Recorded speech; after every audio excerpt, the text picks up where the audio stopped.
نحمده ونصلي ونسلم على رسوله الكريم اما بعد فاعوذ بالله من الشيطان الرجيم بسم الله الرحمن الرحيم وإذا سمعوا ما أنزل إلى الرسول ترى أعينهم تفيض من الدمع مما عرفوا من الحق يقولون ربنا آمنا فاكتبنا مع الشاهدين صدق الله مولانا العظيم وَإِذَا سَمِعُوا مَا أُنزِلَ إِلَى الرَّسُولِ، جب انہوں نے سنا جو اترا اللہ کے رسول حضور صلی اللہ علیہ وسلم پر، تَرَىٰ أَعْيُنَهُمْ تَفِيضُ مِنَ الدَّمْعِ، تو آپ دیکھیں گے کہ ان کی آنکھیں بہہ پڑیں گی آنسوں سے، مما عرفوا من الحق، جو انہوں نے حق کو پہچانا، یقولون ربنا، اور وہ کہنے لگے کہ اے ہمارے رب، آمنا، ہم ایمان لے آئے، فاکتبنا مع الشاہدین، پس آپ لکھ لیجئے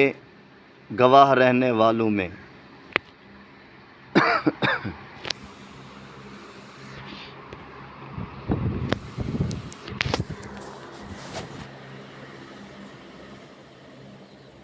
ابتداء اسلام میں یہ بات آپ احباب کے علم میں ہے، حضور رحمت عالم صلی اللہ علیہ وسلم نے جب دعویٰ نبوت فرمایا، کفار، مشرکین، یہود و نصارہ سبھی مل کے حضور رحمت عالم صلی اللہ علیہ وسلم کی مخالفت کی،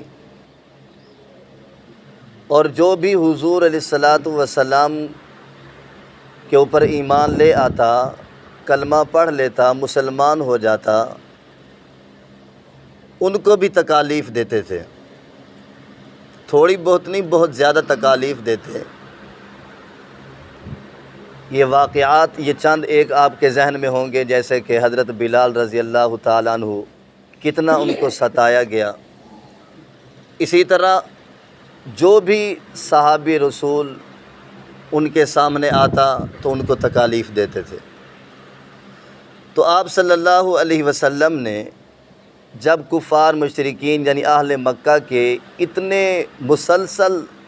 ظلم دیکھے نا، تو آپ علیہ السلام نے فرمایا صحابہ کرام کو کہ تم میں سے اگر جو حبشہ کی طرف جانا چاہتا ہے نا، حبشہ کی طرف، آپ حبشہ کی طرف چلے جائیں، وہاں اس کی بنسبت کچھ سکون ہوگا، چلو وہاں جا کر تم پیغام بھی لے کے جاؤ اسلام کا، وہیں جا کر دعوت بھی دینی ہے، اور وہاں جا کر تم سکون سے کچھ زندگی گزارو، ادھر آپ کے لیے تو پریشانیاں ہی پریشانیاں ہیں۔ تو پھر صحابہ کرام کچھ ادھر چلے گئے حبشہ کی طرف، ہجرت، جس کو ہجرت حبشہ بھی کہتے ہیں نا، دو ہجرتیں ہوئی تھیں، ایک حبشہ کی طرف، پھر حکم ہوا تھا کہ حبشہ والے بھی اور مکہ والے بھی جہاں بھی مسلمان ہیں وہ مدینہ طیبہ کی طرف ہجرت کر کے آئیں۔ اب یہ جو پہلی ہجرت تھی جس کو ہجرت حبشہ کہتے ہیں، تو صحابہ کرام حبشہ کی طرف جانا شروع کر دیا۔ اس میں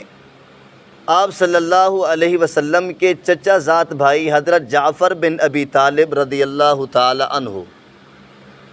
یہ بھی ہجرت کر کے حبشہ کی طرف چلے گئے۔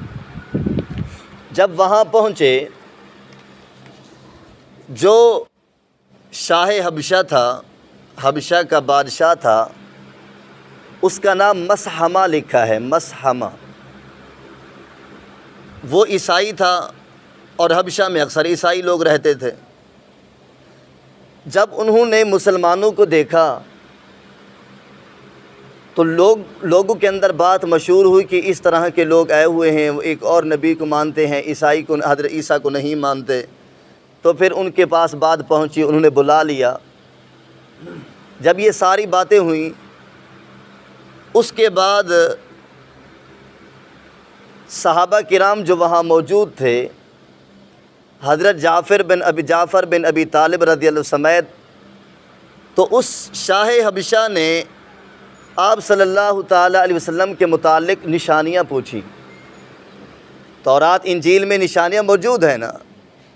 تو انہوں نے تصدیق کے طور پر، کیونکہ انہوں نے دیکھا تو نہیں تھا، اور وہ تو انتظار میں تھے، عیسائی یہودی دونوں انتظار میں تھے کہ آخری نبی آنے والا ہے، اور نشانیاں ساری بتا دی تھیں اللہ رب العزت نے۔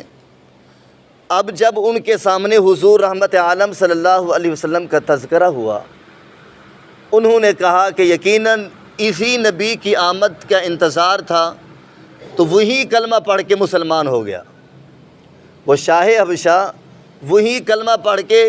مسلمان ہو گیا، اور جیسے ہی وہ مسلمان ہوا، اس نے حضرت جعفر بن ابی طالب رضی اللہ تعالی عنہ کے ساتھ اپنا بیٹا اور 60 آدمی اور ان نے بھیجا کہ آپ جا کر اللہ کے نبی حضور صلی اللہ علیہ وسلم کو میری طرف سے سلام بھی دے دو، اور جا کر ان کو یہ میرا خط سنا دو جس نے اس نے پوری گواہی دی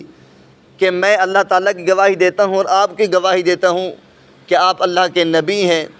اور میں آپ کی تصدیق کرتا ہوں،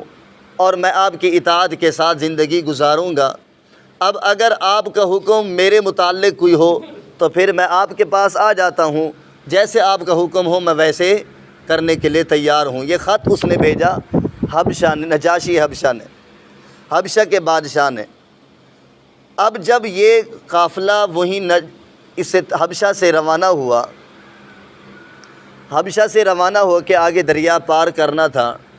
اب یہ 2 قافلے تھے۔ ایک قافلہ تھا حضرت جعفر بن ابی طالب رضی اللہ تعالیٰ عنہ کے ساتھ، اور ایک قافلہ تھا اس حبشہ کے جو بادشاہ تھا اس کا بیٹا اور 60 آدمی جو اس بادشاہ نے بھیجے تھے حضور علیہ الصلوۃ والسلام کے پاس، اور ادھر بھی مسلمان ہو گئے، ادھر بھی مسلمان ہونے کے لیے آئے تھے، اور آپ علیہ الصلوۃ والسلام کے سامنے اظہار اسلام کرنے آ رہے تھے۔ اب صاف ظاہر ہے جب وہ دریا کے قریب پہنچے، یہ سارے لوگ ایک کشتی پہ تو نہیں سوار ہو سکتے تھے، 2 کشتیوں میں سوار ہوئے۔ ایک کشتی تھی اس بادشاہ کا بیٹا اور اس کے ساتھ 60 آدمی، دوسری کشتی میں حضرت جعفر بن ابی طالب رضی اللہ تعالی عنہ اور ان کے ساتھ جو قافلہ تھا وہ بھی تھا، اور حبشہ کے بھی کچھ لوگ اس میں تھے، 70-72 آدمی حضرت جعفر بن ابی طالب کے ساتھ تھے۔ اب یہ 2 کشتیاں ہوئیں۔ اب جب یہ کشتیاں روانہ ہوئیں، ان میں جو ایک کشتی وہ بادشاہ کا بیٹا اور وہ 60 آدمی پر مشتمل جو یہ قافلہ تھا، وہ راستے میں کیا ہو گئی، ڈوب گئی پانی کے اندر، اور اس میں سے کوئی آدمی باقی نہ بچا۔ اور جعفر بن ابی طالب رضی اللہ تعالیٰ یہ کشتی تھی، اس میں بھی وہ نجاشی کے آدمی 70-72 آدمی کچھ ادھر بھی تھے۔ اب یہ کشتی الحمدللہ باامان کنارے پہ پہنچی اور حضور علیہ الصلوۃ والسلام کے پاس پہنچے۔ انہوں نے سارا آ کر واقعہ سنایا کہ وہ کشتی ڈوب گئی، ہم الحمدللہ بچ گئے ہیں، آپ کے پاس آ گئے ہیں۔ تو جیسے ہی یہ آپ علیہ الصلوۃ والسلام کے پاس پہنچے اور آپ علیہ الصلوۃ والسلام نے قرآن پاک کی آیت مبارکہ پڑھی، جیسے ہی پڑھی نا، تو یہ جو حبشہ سے آیا ہوا قافلہ تھا نا 70-72 جو حضرت جعفر کے ساتھ باقی بچ گئے تھے، اب انہوں نے جیسے ہی یہ سنا نا قرآن پاک کی یہ باتیں، ان کے آنکھوں سے آنسو ٹپک پڑے اور رونے لگ گئے، اور اس بات سے رونے لگ گئے ان کے دل میں خیال آیا کہ یقیناً یہ وہی حق سچ بات ہے جو ہمیں اللہ رب العزت نے پہلی کتابوں میں بتا دی ہے۔ اس کا مطلب یہ ہے انہوں نے تصدیق کر دی، اور اللہ کا کلام سن کر جیسے خوشی سے آنسو آ جاتے ہیں نا، اسی طرح ان کے آنکھوں سے آنسو آ گئے۔ تو اللہ رب العزت کی شان دیکھیں کہ اللہ تعالیٰ نے ان کے اس آنسو کا بھی تذکرہ فرمایا کہ کس انداز میں انہوں نے بات کو سنا، سننے کے بعد پھر ان کی آنکھوں سے آنسو آئے، پھر انہوں نے تصدیق کی، ایمان کو قبول کیا، اور انہوں نے اللہ رب العزت بارگاہ میں دعا کی، اس بات کا تذکرہ فرمایا۔ اب واقعہ آپ کے سامنے رکھا، اب دیکھیں اس آیت مبارکہ کو، دیکھیں رب تعالیٰ نے فرمایا وَإِذَا سَمِعُوا مَا أُنزِلَ إِلَى الرَّسُولِ، جب وہ حبشہ سے آئے ہوئے نصارہ کے لوگوں نے انہوں نے بات سنی، وَإِذَا سَمِعُوا، جب انہوں نے سنا مَا أُنزِلَ إِلَى الرَّسُولِ، جو اتارا گیا اللہ کے رسول حضور صلی اللہ علیہ وسلم پر، ان کے سامنے بات اتری ہے اور اللہ رب العزت نے اتاری حضور علیہ الصلوۃ والسلام پر ما انزل الی الرسول، جو اتارا گیا اللہ کے رسول صلی اللہ علیہ وسلم کی طرف، ترا، تو تم نے دیکھا، ترا تو تم نے دیکھا اعینہم ان کی آنکھوں کو تفیض من الدمع کہ بہنے لگ گئے ان کی آنکھوں سے آنسو مما عرفوا من الحق کس وجہ سے کہ انہوں نے حق کو پہچان لیا عرفوا من الحق حق کو پہچاننے کی وجہ سے خوشی کی وجہ سے ان کی آنکھوں سے آنسو آ گئے انتظار کر رہے تھے نا کافی عرصے سے بعض اوقات ایسا ہوتا ہے کہ خوشی کی وجہ سے بھی آنسو آ جاتے ہیں ہو جاتا ہے نا ایسے کہ بعض اوقات آدمی کہ محبت کی وجہ سے دوست آدمی جدا ہوں اور بڑے عرصے کے بعد ملنے لگے تو خوشی ہونی چاہیے نا اس خوشی کی وجہ سے آنسو بھی آ جاتے ہیں تو فرمایا اللہ رب العالمین مما عرفوا من الحق انہوں نے حق کو پہچانا حق کے پہچاننے کے ساتھ ان کے آنکھوں سے آنسو بہہ پڑے اور یقولون ربنا آمنا پھر اس کے بعد انہوں نے دعا کی اور کہا یقولون ان سب نے کہا ربنا اے ہمارے رب آمنا ہم ایمان لے آئے ہیں ہم نے ایمان کو قبول کر لیا ہے جیسے ہی آپ کا فرمان سنا ہم نے ایمان کو قبول کر لیا فاکتبنا مع الشاہدین آپ گواہ رہنے والے